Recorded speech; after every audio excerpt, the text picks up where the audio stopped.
Have you ever thought about how one single person can come along and just completely change the game? Well, today we're talking about the guy who did that for poetry, William Wordsworth. Before him, poetry was one thing. After him, it was something totally different. Let's get into his revolution. I want you to just hold this question in your mind for a bit, because it is the key to everything we're about to cover. Seriously, what if the whole point of a poem wasn't to show off how smart you are, but to share a real, raw, human feeling? This was the radical idea that Wordsworth built his entire world on.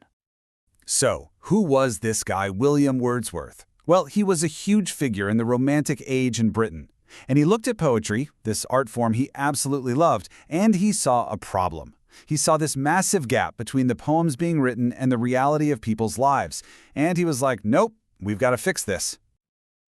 Now, to really get just how big a deal Wordsworth was, you first have to understand what he was fighting against.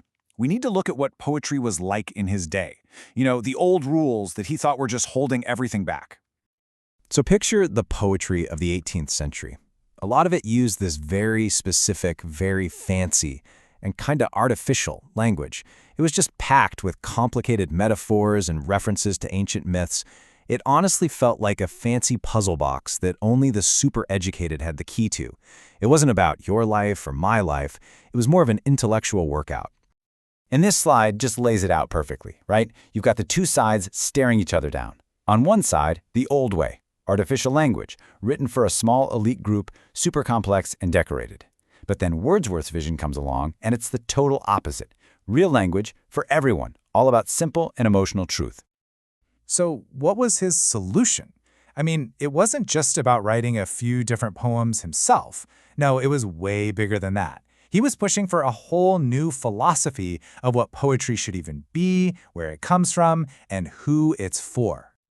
Okay, so at the heart of Wordsworth's whole argument is this idea called poetic diction. It's basically just a term for the kind of language a poet chooses to use. And Wordsworth argued that the poets of his time were using a special poetry-only language that nobody actually spoke in real life. It was creating this huge wall between the poem and the person reading it. And here it is. This was his powerful answer. He said, forget the fancy stuff. Poetry should be written in the simple, clear, everyday words that people actually use. He believed that the deepest, most profound feelings didn't need to be dressed up. They were already there, in the language of our daily lives. Now, this new idea about language naturally leads to a new idea about the poet. I mean, it makes sense, right?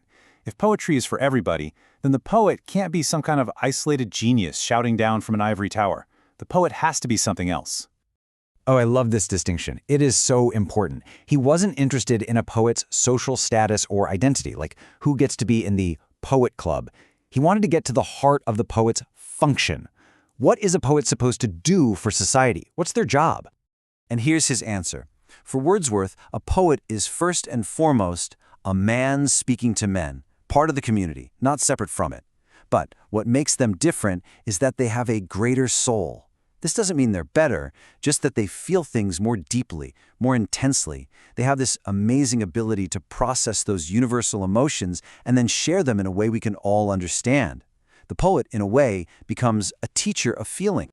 And that brings us right to the heart of it all, the absolute core of Wordsworth's entire theory. So, if poetry uses real language, and the poet is our guide to emotion, then where does the poem actually come from? Well, for Wordsworth, the answer was beautifully simple. This right here, this is probably the most famous definition of poetry ever written. It's not about clever thinking or following strict rules. For Wordsworth, every single true poem starts right here, with a real, powerful feeling that just has to get out. And the process is so important. Look at the steps. It doesn't start with rules. It starts with a powerful feeling that comes from a real-life experience.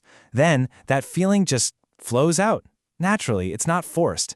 It's only at the very end that the poet, with all their sensitivity, steps in to shape that raw overflow of emotion into a poem.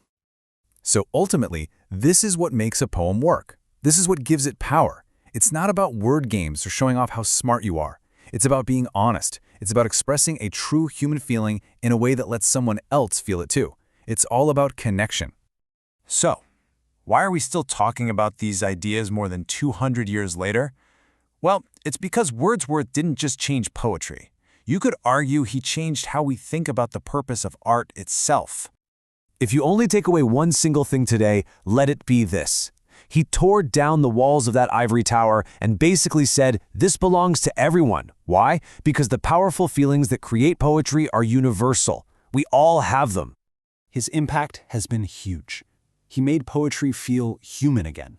He taught us to find incredible beauty in just everyday life and simple language.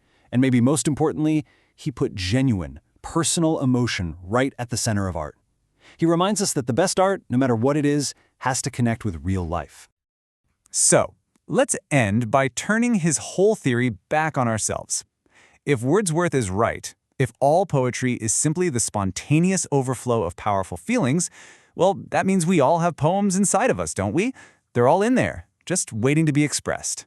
So, the only real question left is, what is your poem about?